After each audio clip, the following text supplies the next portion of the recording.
Hey everybody, what is going on? Today, let's talk about Galaxy's Edge attendance numbers. Okay, so a couple of weeks ago, Uncle Bob, CEO of the Walt Disney Company, Bob Iger, he presented the numbers for this last quarter, right? And the Disney parks attendance was kind of, at least the domestic parks were pretty tepid. It went up a little bit in Walt Disney World. It went down a little bit actually at Disneyland Resort. Now there's a lot of hyperbole out there, in regards to these numbers. Why hasn't Galaxy's Edge given the parks the boost that we thought it was going to get, and a lot of people are claiming that this land is a failure and yada, yada, yada. Okay, so there's a lot of things going on here with these attendance numbers, and I wanted to go over it with you today.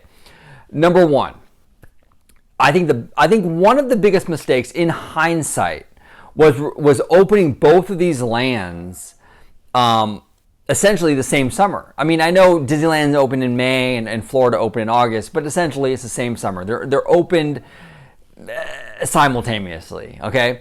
And I think that was kind of a mistake. And the reason being is that it kind of allowed people to wait. So if you were east of the Mississippi, you could just wait it out. You don't have to go right away. You can wait until August. For Florida to open, that's the closer park to you. Just wait till August, only a couple months. I think that split the audience quite a bit, actually. Okay, now Pandora and Cars Land had an advantage because they were exclusive to each coast. When Pandora opened, you had to go to Animal Kingdom in order to experience it. It wasn't offered or being promised to be offered anywhere else. You had to go to Florida, so people did. Cars Land, same situation. If you didn't go to California Adventure, you weren't going to experience Cars Land. I mean, there was no promise of another Cars Land coming to Florida.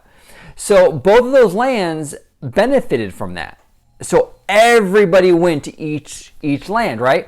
Galaxy's Edge didn't have that advantage. We knew another land was being built, so it split those crowds. And I think that hurt it, actually. I do. I mean, imagine if like Wizarding World of Harry Potter, which saw massive crowds in Orlando when it opened, I think like over a decade now or more. But imagine if they opened Florida and Hollywood at the same time. Would you have seen the massive crowds that we saw when it first opened? Probably not. Probably not, because it would have been split. People on the West Coast would have went to this one. People on the East Coast would have went to that one, right? So I think that makes a huge difference. Now, another factor is the fear of crowds.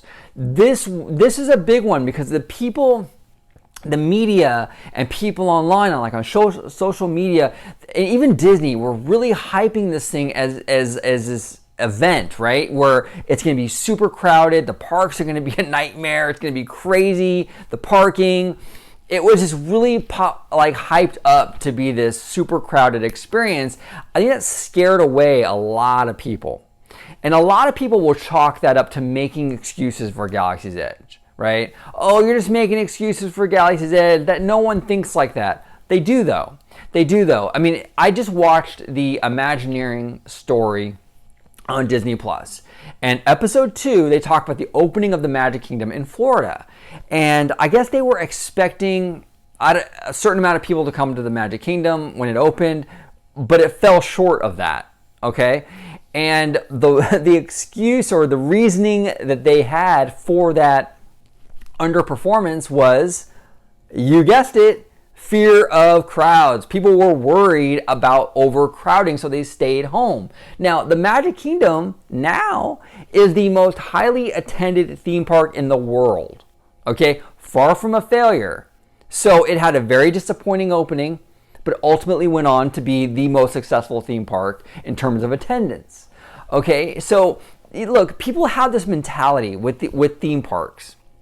At least maybe the layman, the people that don't really understand how this industry works, that this is like a movie premiere. And Galaxy's Edge has to make all its money back in like the first summer or it's a failure. It doesn't work like that. These are not movies. There's not like a window that it has to like make its money back. Okay, the Galaxy's Edge is going to outlast all of us. It's going to be here for generation after generation after generation. It's a long game. Okay, so 6 months, even a year of light attendance isn't going to really make a difference in the overall scheme of things. Okay, so another factor I think played heavily into these lower attendance numbers is the delay of the signature attraction, Rise of the Resistance. You know, in this quarterly earnings report, Bob Iger even mentioned that, you know, the hotel bookings going into early next year are way up. So that really does signal that people are holding back on their vacations until Rise of the Resistance opens, which makes sense. Look, if you're a family that only goes to Disney like, you know, once a year or once every 5 years, why would you go now? If the whole land isn't open and the signature attraction isn't open for another few months, why would you go now? You would just wait when everything is open, right? It just makes more sense. If you're going to spend the money, right, you might as well do it when everything is open. So I think a lot of people have that mentality and they're waiting, okay? And the hotel bookings for next year being up shows that that's the case. That's what's happening. So there's a number of factors here involved in regards to these lower attendance numbers. Now, look, I would be lying to you if I said I wasn't disappointed. I want Galaxy's Edge to come out the gate with massive numbers.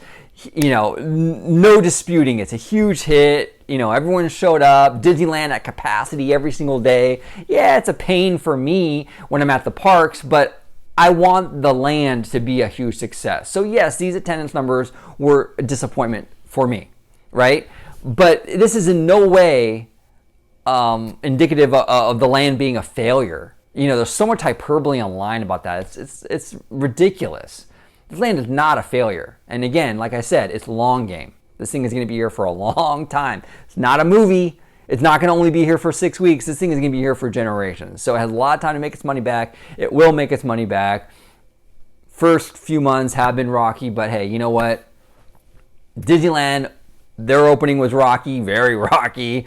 And even Florida had a disappointing opening. So, you know, this seems to be par for the course for Disney parks. But what do you guys think about the attendance numbers that released a couple of weeks ago at the quarterly earnings report? Do you agree with me? Do you disagree with me? What are your thoughts? I would love to hear from you guys. Thank you all so much for watching. And as always, may the force be with you.